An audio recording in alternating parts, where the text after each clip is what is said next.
भनेपछि हाम्रो अब चारैतिर चाहिँ होइन चुनावको चाहिँ यो अब एउटा माहौल छ। तपाईँ अब यसरी प्रकृतिको भण्डारभित्रै प्रकृतिलाई स्याहार सुसार गर्दै बसिराख्नु भएको छ होइन।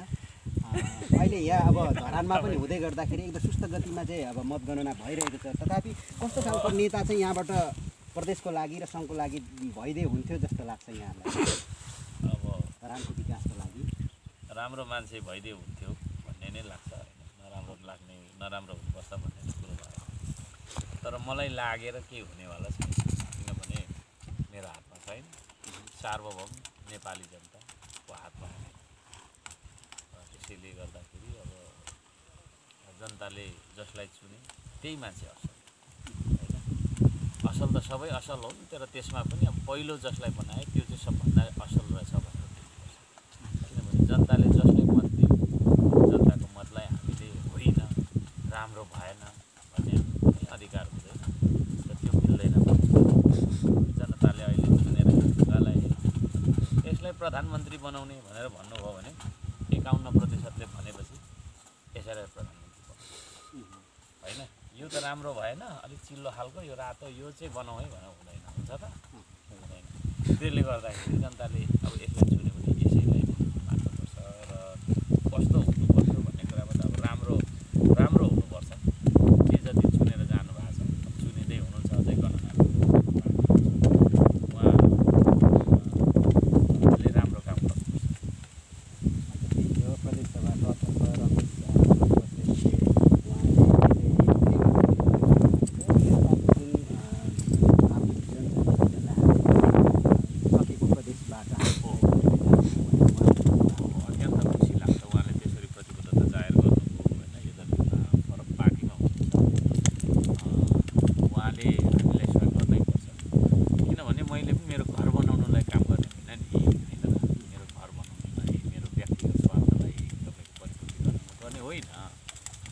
आज मैले यसरी तपाईँको कुरो घारी र चाहिँ बनमारा घारीमा फलफुलको बिरुवा यहाँ पनि छ, यहाँ पनि छ, यहाँ पनि छ। 6 लाख बिरुवा रोप्या। त्यो बिरुवा के को लागि रोपेन?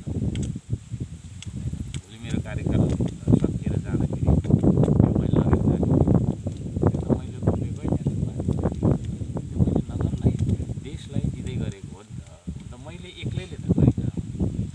तर भिजन मेरो थियो, अगुवाई मेरो थियो। मैले देखाएको इच्छा शक्ति र त्यो एउटा गोरेटोमा सबैजना हिँडिदिनु भएको कारणले आज हाम्रो वनपाखामा हामीले पानी लाउँदै बसिरहेको छ। यहाँ कुवा हुन्थ्यो होइन। आज यहाँनिर तपाईँको चाहिँ आगन्तुकहरूको सङ्ख्या मात्रै हेर्दाखेरि अब 100औं हजारौँ मान्छे एकै दिनमा आइराख्नु भएको छ र यसलाई चाहिँ एउटा त्यो खालको ठाउँमा यो त खोला बगर हो नि त, के छ अरे यहाँ होइन। यसलाई चाहिँ हामीले यस्तो बनायो त्यो एउटा परिश्रमले गर्दा एउटा यो खालको मैले चाहिँ अब हरेक कुरा सोचिरहेको हुन्छु भने प्रदेशमा जानु नै हाम्रो प्रतिनिधिहरू, सङ्घमा जानु प्रतिनिधिहरूलाई पनि त्यो मेरो भिजनलाई हामीले स्वाभाविक रूपमा साथ दिनुपर्छ र सहयोग गर्नुपर्छ। बजेटहरू विनियोजन गर्ने कुराहरू अब ढिलासुस्ती भइरहेको कुरालाई होइन छिटो सजिलो गराउने कुराहरूमा उहाँहरूको भूमिका धेरै रहन्छ। जस्तै म बाटो बनाउनु चाहन्छु, त्यो बाटोलाई चाहिँ समयमा गुणस्तरीय बाटो चाहिँ निर्माण गर्नको लागि त्यसले सङ्घबाट असल व्यक्तिहरूले हामीले चाहिँ सफल गर्नुपर्छ भन्छु। कसैलाई पनि खराब बन्ने र असफल बन्ने छुट छैन। जनताले कसैलाई छुट दिँदैन। जस्तो तपाईँले हिजो फेसबुक स्टाटसबाट पनि हुन्छ तपाईँको फेसबुक स्टाटस छिनछिनमा विश्वभरका मान्छेहरूले प्रतिक्रिया थोरै मिनेटपछि धेरै अहिले हेरिराख्नुहुन्छ। त्यही क्रममा हिजो महानगरका मेयर पनि तपाईँको जुन स्टाटसलाई सहकार्य गर्दै 100% भनेर एउटा उहाँले आफ्नो सेयर गर्नुभएको थियो, के भन्नुहुन्छ यस सम्बन्धमा? यसमा त म खुसी छु। मैले त त्यो लेखेर आइहालेँ अफिसमा। भरे एकजना पत्रकारले अफिसमा यसो आएर भन्दै हुन्थ्यो यस्तो यस्तो भएको रहेछ।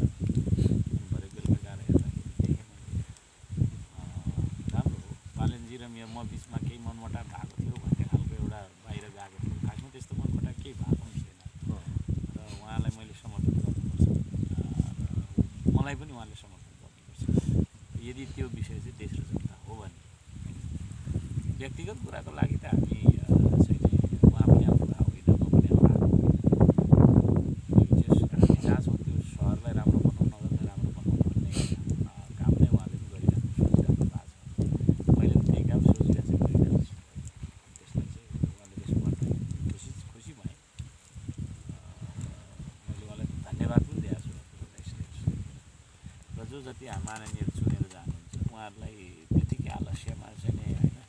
5 वर्ष गुजारेर आउने पहिला जस्तो छुट छैन। अब त्यस्तो यदि हुन्छ भने हामीले सामाजिक बहिष्कारै गर्नुपर्छ।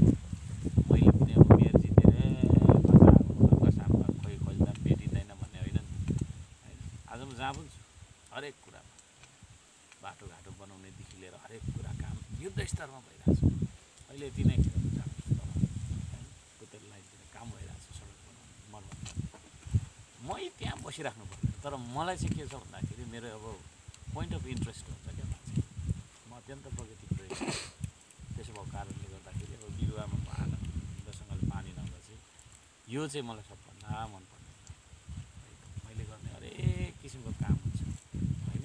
नीतिगत कुरा भयो, प्रशासनिक कुराहरू पनि भए, कति चाहिँ नि होइन अनुगमनका कुराहरू भए, कति चाहिँ खबरदारी गर्नुपर्ने कुराहरू, कति चाहिँ योजना बनाउने कुरा, यी सम्पूर्ण कुराहरू भन्दा पनि मलाई आनन्द चाहिँ बिरुवामा पानी लाउनको लागि चाहिँ जुन काम गर्छु त्यसमा चाहिँ म मिल्ने गर्छ। र वन्स अ विक मात्रै नभएर एभ्री डे नै म आउँछु होइन। अलमोस्ट एभ्री डे नै हुन्छ, कुनै कुनै दिन चाहिँ अब आउँदिनँ। शनिबार भनेको चाहिँ अब शनिबार नभएर श्रमबार हो मेरो लागि। शनिबार भन्नु छोडेँ मैले। आइतबार, सोमबार, मङ्गलबार, बुधबार, बिहिबार, शुक्रबार, श्रमबार, फेरि आइतबार। शनिबार चाहिँ खोइ त छैन, अब मेरो क्यालेन्डरमा छैन। श्रमबारमा परिणत गर्ने श्रमबारमा परिणत छ होइन र। मेयरहरूको सम्पादनको क्यालेन्डरमा शनिबार हरायो। अब हाम्रो समीरजी उहाँ पनि भाग लिनुभयो अस्ति स्वतन्त्र उम्मेदवारको रूपमा। उहाँ पनि नियमित श्रमदाता हुनुहुन्छ होइन। त्यसले गर्दै अब हिजो मात्रै होला फाइनल भएको थियो, आजै उहाँ पनि आइहाल्नु भएछ। अनि अब छैन है शनिबार चाहिँ हाम्रो लागि श्रमबार हो। शुक्रबार पछि के आउँछ अरे श्रमबार आउने। अनि श्रमबारको दिन चाहिँ म यसरी पाखाभित्तामा विशेष गरी बिहान आउँछु। आज म 6 बजी आएको, अब भरे 6 बजी 5 बजीतिर 6 बजी जान्छु कि एउटा कार्यक्रममा खोइ चिफ गेस्ट बोलाएको छ नि, यतिकै जानुपर्छ कि क्या हो। कुन कार्यक्रम छ माथि फुटबल छ अरे भन्दै थियो, यतिकै गाह्रो एकछिन बोल्नु पऱ्यो, आउनु पऱ्यो। फेरि मेरो यही हाम्रो समीर सर पनि यहाँ फेरि मेयर साहब सँगै देखिनु भएको छ। हिजो चुनाव हारेर कसै त मान्छे सुतेर गुटमुटु गरे निराश। तपाईँको अनुहारमा त्यो छैन, एउटा चाम छ तपाईँमा, एउटा तपाईँले अनुभव लिनुभएको मैले के देखेँ भने हाम्रो समीरजीमा चाहिँ उहाँ मै जस्तो मान्छे रहेछ। मलाई पनि जित हारसँग फरक पर्दैन। त्यो भनेको जिन्दगीको एउटा कस्तो भने आइतबार, सोमबार, मङ्गलबार भन्ने जस्तो मात्रै होइन। आउँछ जान्छ होइन, कहिले जितिन्छ कहिले हारिन्छ। तर चुनावमा उठेको मान्छे कहिले हार्दैन होइन। किनभने त्यतिका जनताले दुईजनाले मात्रै भोट दिन्छ। आफूले एक मात्रै भोट लियो भने त त्यो आफूले मात्रै लागु बुझिन्छ। यदि 2 भोट मात्रै लियो भने पनि त्यो व्यक्ति हारेको हुन्छ। किनभने कसै न कसैले त उसलाई चुन्यो नि त है। 1 लाखैजनाले चुन्नुपर्छ भन्ने के छ होइन। एकैजनाले, तर 1 भोट मात्रै लियो भने चाहिँ त्यो चाहिँ ऊ आफैले हानेको देखिन्छ होइन। त्यसलाई चाहिँ हारेकै भन्छु म चाहिँ। यसपालि त ल्याएन होला कसैले, 1 भोट ल्यायो कति अस्ति स्थानीयमा त ल्यायो क्या, 1 भोट ल्याएको त्यो चाहिँ हारेकै हो। त्यो चाहिँ ऊ आफैले हानेको हो होइन। धेरै भोट पनि हरायो भन्दै तर 2 भोट मात्रै लियो भने पनि होइन, समवन सेकेन्ड पर्सनले चाहिँ उसलाई सुन्यो क्या, सपोर्ट होइन। अब हाम्रो के अरे समीरजीले कति ल्याउँछ? मैले 4463 4463जनाले त सभासद मानेको नि होइन। ती 4463जना मान्छे चाहिँ नेपाली नागरिक, सार्वभौम नेपाली नागरिक होइन नि त। त्यसले गर्दाखेरि हारेको भनिँदैन। प्रतिस्पर्धाको क्रममा पहिलो चाहिँ नभएको होइन। कुन स्थानमा हो? म चौथोमा होइन। राजनीतिक दललाई खेलठाल त गर्नु पनि उहाँले पनि होइन, खेलठाल फोर्थमा आउँछ होइन। त्यसले गर्दाखेरि अब यसलाई गर्न मिल्दैन। उहाँको उपस्थितिले ठुलो फरक पार्यो यहाँ होइन। मतपरिणाममा फरक पार्यो। यदि उहाँ नभएको भए सायद अर्कै हुन्थ्यो कि मतपरिणाम भन्ने हो। र म त त्यही भन्छु, पहिलो हुन नसक्ने हारेको भन्दिनँ है म। फेरि हार्दैन है चुनावमा कोही।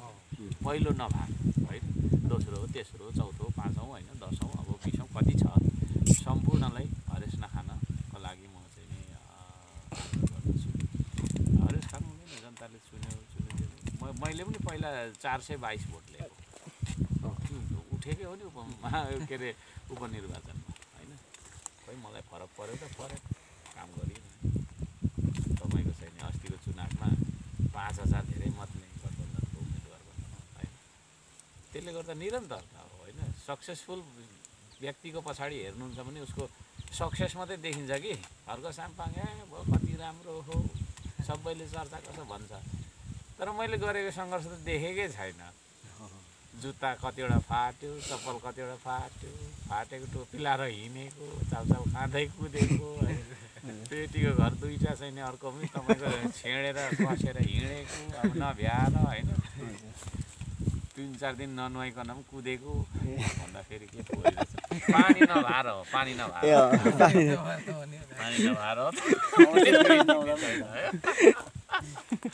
पानी नभएर नभ्याएर पनि हो होइन। त्यसरी चाहिँ नि अब हिँडेको त्यो मेरो सङ्घर्ष त कसैले देख्दैन होइन। देख्छ त कसैले देख्दैन। सफलता भयो हो कति राम्रो है, 10वटा खालामाला लाएर हिँड्यो भन्ने मात्रै देख्छ।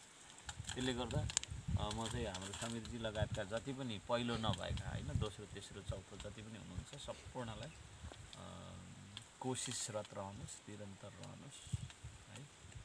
निरन्तरता नै सफलता। सफलता भनेको चाहिँ खासमा के हो भने धैर्यता र निरन्तरता। धैर्यतामा निरन्तरता जोड्दा 1 + 1 = 2 हुन्छ। त्यसरी नै धैर्यता र निरन्तरतालाई जोडेर हेर्दा सफलता हुन्छ। त्यो दुईटामा एउटा छैन भने चाहिँ फेरि आउँदैन उता। त्यो हो र त्यो आग्रह गरेको अब त छैन होला, केही छ अरू? हस् मेरो सर, धन्यवाद। मैले उत्तर दिन सबै फिनिस हुने गरी नै दिन्छु।